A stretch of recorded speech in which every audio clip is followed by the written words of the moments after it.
Hey everyone, it's Andre here from Nari Warren Bootcamp. So what I want to do today is I want to go through this quick little slideshow on fast, effective fat loss, and it's pretty much the idiot's guide to burning fat, feeling energized, living longer, and having better sex. I should mention that this is strictly the food edition. I want to mainly talk about food in this little PowerPoint, and it's pretty, when I say it's the idiot's guide, it's pretty common sense. A lot of you will already know this, but my question to you is, if you already know what is in this slideshow, why aren't you already doing it? Step 1, establish your goals, okay? So have clear-cut goals of where you want to get to. Just saying, let's say you join a gym and you sign up and everything like that, and you want to lose a little bit of weight. Just by saying that I want to lose some weight, that's not a clear-cut goal. It's not defined enough for you to have something to really achieve. If you want to lose some weight and you do lose 1 kilo, that is some weight, but will you be happy? Not necessarily. So the next thing is you want to write down your goals. You want to write, when you do establish what you want to achieve in the gym and why you're there in the first place, you want to write that down. You also want to keep in mind a time frame in which you want to achieve this, okay? So let's say, for example, I don't like to use kilograms because kilograms are a little bit deceptive, but let's say you want to drop 10 centimeters off your waistline because you want to fit into a pair of, or fit into a particular dress for a wedding that's coming up on, let's say, September 15th. Then you've got a clear-cut goal of losing 10 centimeters around your waist so that you can fit into that dress before September the 15th for so-and-so's wedding. Okay, so that's a clear-cut goal with a set time frame, and it's something that you can work towards achieving.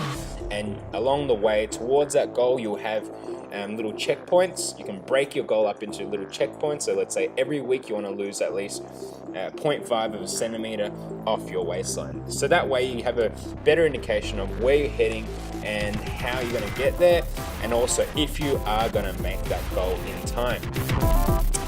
My tip is to buy that dress or pair of jeans or shirt or whatever you want to fit into. Buy that item of clothing that you want to fit into before that date so that you're financially invested in achieving your goal. You've already forked out, let's say, $100, $200 on a particular outfit, and you are going to fit into it. Otherwise, you would have wasted your money. Okay, so they're my tips for step 1. Step 2, establish a weekly meal plan. So what I'm trying to say here is basically what we do is we break up our week into 7 days, and then from the 7 days we break up our meals. Let's keep it simple and say 3 meals in a day. 3 by 7 is 21. 21 meals in a week you can map out on a calendar. Okay. To keep it simple, what I do is I keep all my meals in one day pretty much exactly the same. What I'll do is I'll pick one particular protein for the day, let's say chicken, and then with that chicken I'll include everything else, and I'll make enough of that so that I can divide it into X amount of containers and then take that and eat that throughout the day. Okay, so map out your weekly meals. Okay, next up, know what you'll eat on which day. So like I said, eating chicken on one day and then rotating through that. I'll explain that a little bit more on the next slide. Know what time you will eat as well. So establish times at which you will eat your meals. The more consistent you can keep your meal timing, so if you're not all over the place with the times that you eat, the better it is. And if you get into a routine of eating these meals, it becomes pretty easily once it's a habit. You want to keep everything when it comes to making these changes in your life. You want to keep them all as simple as possible, because at the end of the day, what's the best diet? The best diet is the one that you're going to stick to. So you want to keep it as simple and easy to stick to as possible. My tip here is to keep it simple. Pick 3 quick meals and rotate. So what I do is most of my meals will consist of steamed vegetables. Usually steamed spinach, baby spinach, kale, and broccoli. So I'll include 2/5 of that with each meal that I'm eating for that day. You want to also prepare each meal in advance, okay? So a lot of this, a lot of the whole whether you stick to this or not will depend on how prepared you are. If you kind of leave everything last minute, then you're much more likely to talk yourself into it's just one meal, and you'll go out and have McDonald's or something like that. You want to stay away from that as much as possible. Prepare each meal in advance, know what time you're going to eat and what you're going to eat, and you'll be good as gold. Step 3, so some foods that you should look at eliminating from your diet would be pro-inflammatory foods. What I mean here is foods that cause inflammation in either your gut or anywhere else in your body. These differ from person to person, okay? So not everyone will have issues with these particular foods, but down here I've listed a couple of the common ones. The common ones are grains, dairy, legumes, including soy, all beans, peanuts, which are a legume, cashews are a legume as well. Not everyone, but like I said, a lot of people do have issues with these particular foods, digesting them. They do have their own issues in terms of hormonal dysregulation, and also little chemicals in there that I can talk about for hours, but I won't get into. Sugar, refined sugars, of course, everyone knows that, that's common sense. And some high fructose fruits. Okay, so not everyone, once again, but I know definitely in myself, fruits that are particularly high in fructose I don't do very well on. They bloat me and cause some issues intestinally. So what I do is I just eliminate those foods. If you're not sure whether these foods give you issues, give it a go. Go 2 weeks without these particular foods, your grains, dairies, legumes, sugars, and your high fructose fruit, and see how you feel. Basically, you are your own experiment when it comes to health and fitness. No one can tell you what the perfect diet for you is. You just got to play around with it and experiment with your own body. Step 4, eat more of. Okay, so this once again is really simple, common sense stuff. Eat more organic when it comes to meats and eggs, I should say. Eat more organic, free range, and grass-fed meats. Okay, so you want to stick to meats that are as natural as possible. So basically, a healthy animal leads to a healthy mind and a healthy body. Ultimately, less toxic load on your system, which means less fat storage in your body. Eat at least 2 fists of green leafy vegetables with each meal.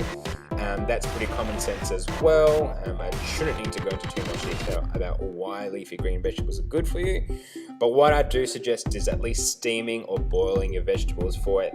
If you are boiling or steaming, at least 5 minutes, just to release some of the protective chemicals that the plants do have inside them.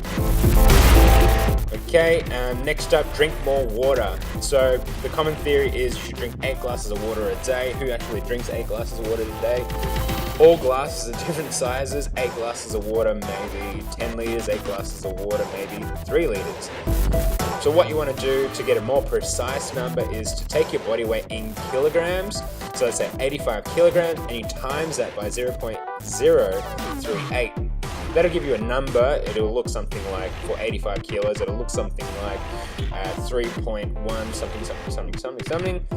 What that means is that you should be drinking 3.1 something liters of water a day. Let's just say a little bit over 3 liters of water a day. If you are exercising, then just plus 1 liter for every hour of exercise that you do. Okay, so that's a minimum for how much water you should be drinking in a day. Additionals, so these top 3 here are vital. Additionals would be things like drinking green tea throughout the day, and tulsi tea before bed, and also including a quality wild fish oil with each meal. The stats vary on this, but a good number to start off on or go by and see how you personally deal with would be 1,000 milligrams or otherwise 1 capsule of fish oil for every body fat percentage of body fat that you have. So let's say you are 20, then what you'll do is you'll split up 20 fish oil tablets with each meal and throughout the day, so like six and a bit with each meal that you have to add up to that 20. Step 4, once again, common sense, eat less junk. Basically, how do you know if something is junk? If you need to ask if it is junk, it's probably junk. Okay, so if you need to ask your trainer, oh, can I be eating this particular food? Then more than likely you cannot be eating that particular food. This includes things like your protein bars and your up and goes and stuff like that you get in supermarkets. Most of that stuff is full of crap anyway. Put it this way, the more something needs advertising, the less beneficial it will be to your health. Step 6, which is the last step, basically refeed and repeat. When you do start eating like this on a regular basis and you're breaking up your meals and you are finding it pretty easy to stick to, what will happen is that you'll start to use a lot of your body's stored energy. Your body will store energy or store carbohydrates and within your liver and your muscles, and you'll start to use that up. And most people will drop around 5 kilos within the first week. Some of that is water weight, some of that is toxic buildup and a little bit of fat and all that sort of stuff. But after about 7 days, so your first week, about 7 days, people start to feel a little bit run down, low in energy, and need a refeed. What a refeed means is that you got to stock your body back up with a little bit of carbohydrates. When I say carbohydrates, I'm not talking about pasta, rice. If you have eliminated those foods, what I'm talking about are bulbs, tubers, and root vegetables, okay? So bulbs being things like your onions, garlics, and all that sort of stuff, those bulb vegetables. Tubers being things like potatoes, sweet potatoes, taro, and all that sort of stuff. And then your root vegetables, I'm not sure if a taro is a root vegetable or a tuber. And then your root vegetables, things like your parsnips, carrots, and your beetroots and stuff like that. Okay? So like I said, after 7 days, you'll need to refeed after your first week. Then following that first week, females looking at refeeding every 3 to 4 days. It does vary from person to person. See how you feel and go by how you feel. Like I mentioned earlier, you are your greatest experiment and you know your body better than anyone else does. If you do get a sugar craving, sometimes that can just be, it's very common that people get sugar cravings within the first 7 days. That can usually just basically be a detox sort of thing happening, but you want to see how your body's feeling. If anything, if you're really about to die, then have a bit of sweet potato, which should tie you over. Men can go a little bit longer, so usually after that first week, they can rotate on a 5 to 7 day rotation. And basically all that is you go to the end, you get to that 5-7 days or 7 days, and then you rotate, you refeed, and you repeat. That's pretty easy. So it's pretty simple. There's not much to it. It's pretty common sense. Most of you should already know most of what I've explained here. I mean, everyone knows to eat healthier foods, eat things organic, free-range, or grass-fed meat, eat at least 2 fists of leafy green vegetables, drink more water. I mean, it's pretty common sense.